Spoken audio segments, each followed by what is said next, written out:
ஏன்னா இதுவரைக்கும் மதி எதையும் எதிர்த்து பேசாமல் பொறுத்துக்கிட்டே இருந்தாங்க. ஆனால் இந்த முறை அவங்க தன்னுடைய பெற்றோரோட கிளம்பி போயிட்டாங்க. இது சாதாரண விஷயம் கிடையாது. சுரேஷ் அங்கேயே நின்னு மதி போறதையே பார்த்துக்கிட்டே இருப்பாரு. கோபம் இருந்தாலும் மனசுக்குள்ள ஒரு வெறுமை வந்திருக்கும். இத்தனை நாள் தினமும் வீட்ல பார்த்த முகம் திடீர்னு இல்லாமல் போயிருச்சு என்ற உணர்வு அவரை வாட்ட ஆரம்பிக்கும். மதி காரில ஏறி கிளம்பும்போது ஒரு முறை திரும்பி வீட்டை பாக்குறாங்க.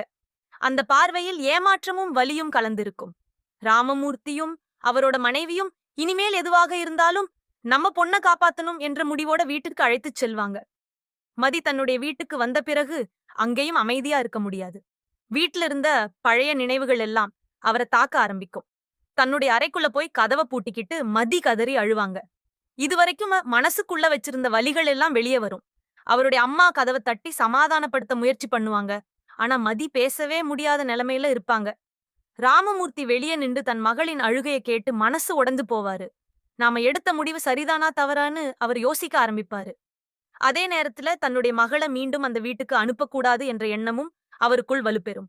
மதி கொஞ்ச நேரம் கழித்து வெளியே வந்து அம்மாவை கட்டிப்பிடித்து அழுவாங்க. நான் இவ்வளவு நாள் எவ்வளவு கஷ்டப்பட்டேன் தெரியுமா அம்மா என்று சொல்ல ஆரம்பிப்பாங்க. ஒவ்வொரு நாளும் நான் என்ன உணர்ந்தேன் என்று யாருக்கும் தெரியாது என்று கதறுவாங்க. அந்த வார்த்தைகளை கேட்டதும் அவருடைய அம்மாவும் அழ ஆரம்பிப்பாங்க. அந்த வீட்டுல முதல் முறையாக மதி தன்னுடைய மனக்காயங்களை வெளிப்படையா பகிர்ந்து கொள்ள போறாங்க. இதே நேரத்துல சுரேஷ் வீட்ல வேற மாதிரி சூழ்நிலை இருக்கும். ராஜலட்சுமி இன்னும் தான் மதிய குறை சொல்லிக்கிட்டே இருப்பாங்க. அவ போயிட்டாலே நல்லதுதான் அப்படின்றது வெளியில பேசுவாங்க. ஆனா சுரேஷ் மட்டும் எந்த பதிலும் சொல்லாமல அமைதியா இருப்பாரு. தங்கராஜ் இதையெல்லாம் கவனிப்பாரு. இரவு நேரமானதும் சுரேஷ் தனியா அமர்ந்திருப்பத பார்த்து அவங்கிட்ட பேச வருவாரு. என்னடா இப்படி அமைதியா இருக்குன்னு கேட்பாரு. அதுக்கு சுரேஷ் பதில் சொல்ல முடியாம டெப்பாமட் இருப்பாரு. ஏன்னா முதல் முறையாக தன்னுடைய செயல்களை பற்றி யோசிக்க ஆரம்பித்திருப்பாரு. மதி சொன்ன வார்த்தைகள் அவருடைய காதுகளில் திரும்ப திரும்ப ஒலிக்கும். ஒரு பெண்ணின் விருப்பத்தை புரிந்து கொள்ளாமல் நடந்துகிட்டோமோ என்ற சந்தேகம் அவருக்குள் எழ ஆரம்பிக்கும். இதுவரைக்கும் எல்லாரும் சொன்னதைத்தான் நம்பினேன். ஆனா நான் ஒருபோதும் மதியிடம் உட்கார்ந்து மனசார பேசலையே என்று நினைக்க ஆரம்பிப்பாரு. இந்த எண்ணம்தான் அவருடைய வாழ்க்கையில பெரிய திருப்பத்தை கொண்டு வரப்போகுது. அடுத்த நாள் காலமதி தூங்காம இரவு முழுக்க அழுததால் மிகவும் சோர்வாக இருப்பாங்க. அவருடைய அம்மா சாப்பாடு கொண்டு வந்தாலும் சரியாக சாப்பிட மாட்டாங்க. அப்படிதான் ராமமூர்த்தி ஒரு முக்கியமான முடிவு எடுப்பாரு. மதி மீண்டும் வேலைக்கு போகணும், வாழ்க்கையை மறுபடியும் ஆரம்பிக்கணும் என்று சொல்லுவாரு. முதல்ல மதி தயங்குவாங்க. ஆனாலும் தன்னுடைய வாழ்க்கையை தானே கட்டிக்கொள்ள வேண்டும் என்ற எண்ணம் அவருக்குள்ள உருவாகும். புதிய வேலைக்காக இன்னும் பல இடங்களுக்கு விண்ணப்பிக்க ஆரம்பிப்பாங்க. இந்த முடிவு மதியை மனதளவில் கொஞ்சம் வலுவாக மாற்றும். யாரையும் சார்ந்து இல்லாமல் வாழ வேண்டும் என்ற தன்னம்பிக்கை திரும்ப வரும்.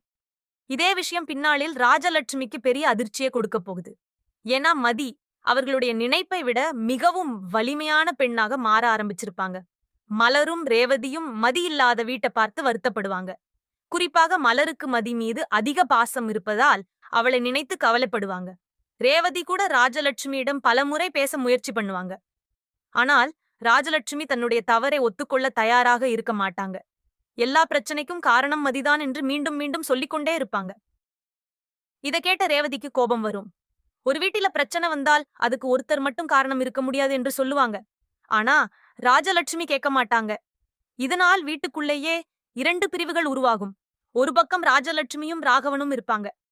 இன்னொரு பக்கம் ரேவதி, மலர் மற்றும் தங்கராஜ் இருப்பாங்க. இந்த பிரிவு பின்னாளில இன்னும் பெரிய குடும்ப மோதலாக மாறப்போகுது. சுரேஷ் வேலைக்கு போன பிறகும் மனசு அமைதியாக இருக்காது. போலீஸ் ஸ்டேஷனில் வேலை பார்த்து கொண்டிருக்கும் போதும் மதி சொன்ன வார்த்தைகள் அவரை விடாது.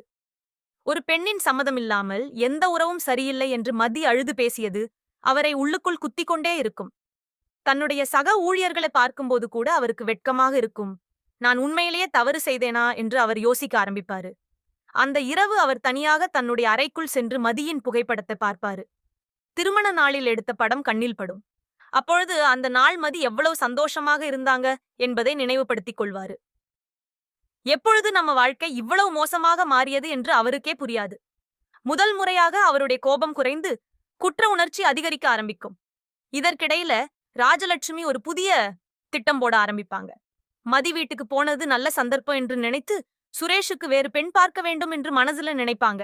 இது ராகவனிடம் கூட பேசுவாங்க. ஆனால் அந்த பேச்ச தங்கராஜ் கேட்டு விடுவாரு. உடனே அவருக்கு கோபம் வரும்.